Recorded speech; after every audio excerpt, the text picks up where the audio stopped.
Jadi yang membalas kebaikan sedekah bukan manusia, tapi siapa?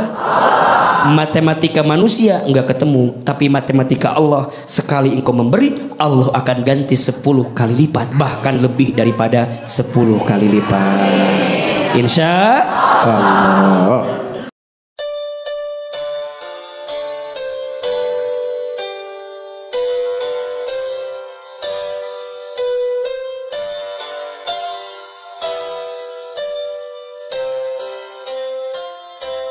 Bunda, semua kita itu punya masa lalu, betul?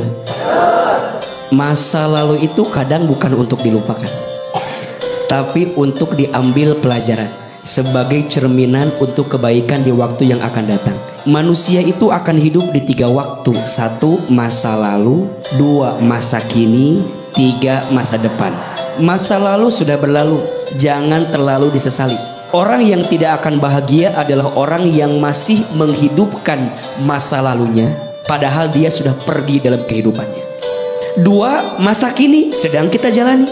Nikmati, jalani. Dikasih nikmat, syukur. Dikasih ujian, sabar. Ketika beramal, ikhlas. Ketika ada takdir, ridho, turumus. Jelas? Masa depan belum terjadi, jangan terlalu dikhawatirkan. Sekarang tadi yang bertanya tentang kesalahan suaminya. Ayo, suami punya masa lalu pasti. Tanya ke depan mau seperti apa? Mau terus begini atau mau berubah? Kalau dia mau berubah, komitmen, konsisten, sungguh-sungguh, maafkan, sabar, jalani. Sama kayak begini Bang Bedu ya. Ada orang lewat sebuah tempat, tiba-tiba genteng jatuh. Jatuh. Berapa sih yang jatuh gentengnya tuh? Kencang amat. Banyak. Genteng jatuh. Dor. Terus dia bilang gini, harusnya ini genteng gak jatuh. Harusnya gak jatuh. Udah jatuh belum? Udah benjol tarang ibu. Ibu masih bilang harusnya gak jatuh. Udah jatuh. Gentengnya genteng beton lagi ya. Jadi kenceng suaranya kan? Nggak usah disesali. Artinya tadi yang ditanyakan, cek dia pernah berbuat salah, oke. Dia pernah berkhianat, oke. Mau berubah? Berarti ini orangnya. Seperti ini orangnya. Sendirian yang jawab? Iya.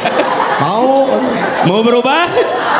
Kalau mau berubah, mau memperbaiki diri, mau lebih baik, oke, maafkan, jalan lagi, betul? Tapi kalau sudah berkali-kali dimaafin, berbuat lagi, dimaafin, berbuat lagi, dimaafin, berbuat lagi, apalagi mohon maaf penyakitnya yang tadi tuh, selingkuh, berkhianat. Kalau sudah dimaafin, gitu lagi, dimaafin, gitu lagi, dimaafin. Gimana Bro? baru kali ini tahu syarat koreografinya. Jadi rasanya kita harus punya sikap, betul?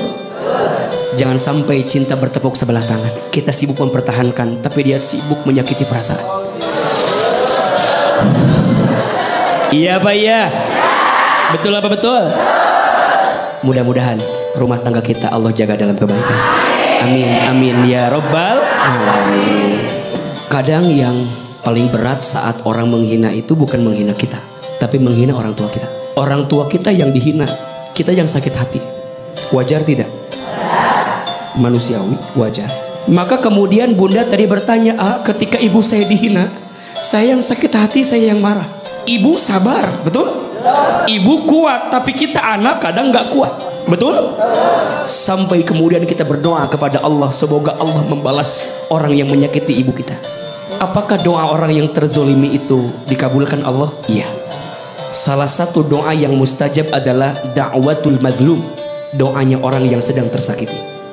Cara membalas dendam terbaik bukan membalasnya, tapi buktikan bahwa kita akan bisa membuktikan kepada semua orang tentang apa yang pernah orang rendahkan kepada kita. Mudah-mudahan Allah menguatkan hati kita semua. 4 prinsip sedekah terbaik. Ada berapa? 1, sedekah yang terbaik. Bunda, kalau sedekah biasanya yang terbaik atau yang tersisa? Ayo jawab. Bunda punya uang 70.000 2 lembar, 50 sama 20, yang mana sedekahnya? Uangnya nambah lagi 80.000 3 lembar, 50 20 10. Uangnya nambah lagi 85.000 4 lembar.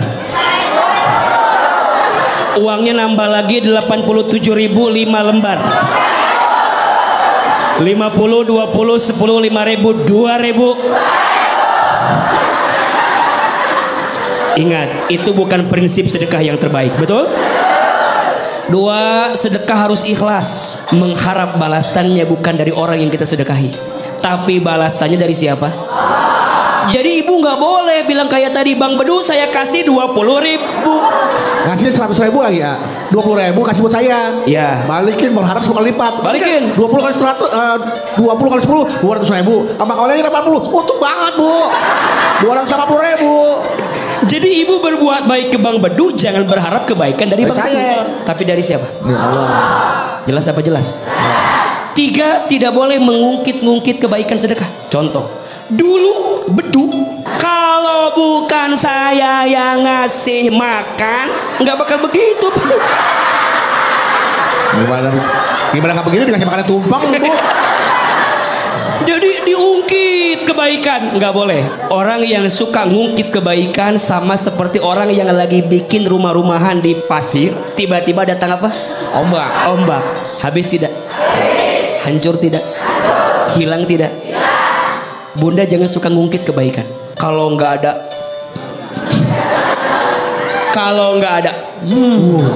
jangan. Dan yang keempat ya, setelah kita tadi apa? Yang terbaik, kemudian ikhlas, kemudian tidak diungkit-ungkit, dan yang keempat biasakan tidak diketahui oleh orang lain. Ibaratnya sedekah dengan tangan kanan, tangan kiri tidak tahu. Sekarang mas ngasih tangan kanan, tangan kiri update status. Ujungnya semua orang jadi tahu. Alhamdulillah Jumat barokah. Cekrek cekrek air minum, cekrek duit. Jadi harus ada yang disembunyikan. Tidak harus semua orang tahu kebaikan kita, betul? Tapi boleh nggak kalau kita posting biar jadi syiar, jadi motivasi? Boleh. Terutama yang menyangkut harta milik umat harus dipublikasikan. Misalnya bunda ngumpulin dana buat bikin apa, harus dipublikasikan. Dapatnya dari mana, hasilnya berapa, dipakai apa, harus dipublikasikan. Jadi yang membalas kebaikan sedekah bukan manusia, tapi siapa? Matematika manusia enggak ketemu, tapi matematika Allah, sekali engkau memberi, Allah akan ganti 10 kali lipat, bahkan lebih daripada 10 kali lipat. Insya Allah. Bunda, Bapak, seorang suami memberi nafkah kepada keluarga itu hukumnya wajib. Nafkah dibagi 2. 1 ada yang disebut dengan nafkah lahir, 2 nafkah batin. Nafkah lahir dibagi 3, sandang, pangan, papan. Sandang urusan pakaian yang kita kenakan, pangan urusan yang kita makan, papan tempat tinggal urusan yang kita tinggalkan. Harus kewajiban bagi seorang suami. Ustadz, saya punya istri tuh Ustadz, kalau dikasih uang banyak cepet habis, kalau dikasih uang dikit nggak cukup, pusing. Bener, pusing. Dikasih uang banyak habis, dikasih uang dikit nggak cukup. Ada yang begitu? Yang mana orangnya? Yang mana orangnya? Kamera ada saya. Yang mana orangnya? Oh di kamera? Ya, istri Bang Bedu berarti? Jangan dikasih tahu.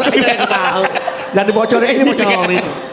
Jadi mohon maaf, berarti kita sebagai istri kudu pinter mengelola keuangan, iya?